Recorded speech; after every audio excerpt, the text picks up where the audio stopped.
Kembali lagi bersama Januar CS Channel.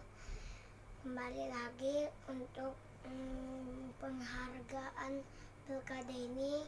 Pilkada ini yang Muharram milihkan oleh polisi dan tentara. Tentara itu yang temannya polisi, dia harus berperang.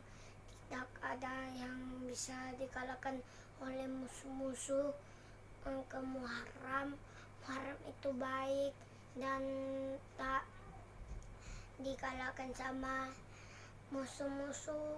Kita bisa diselamatkan sama Muharram yang terbaik, yang bisa dikalahkan musuh sama penjahat-penjahat yang di tempat mula-mula yang ada di dunia Muharram ini kan, yang di dunia Muharram.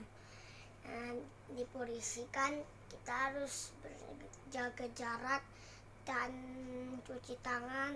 Kalau kita mau keluar, cuci tangan lagi yang bersih, yang tidak ada kuman. Yang pilkada ini harus disejarakan sama orang-orang yang pilkada ini yang terbaik, yang disorakan orang tua ini. Kita akan ditunjukkan sama Muharram, dan kamu Muharram ini dan sejarah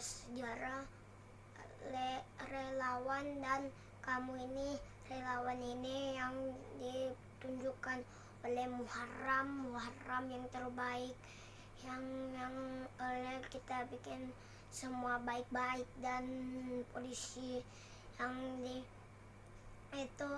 yang disuruh kalau ada penjahat di rumah Muharram, kita serang dan kita jaga itu rumahnya Muharram. Kalau dia pergi, kita harus jaga rumahnya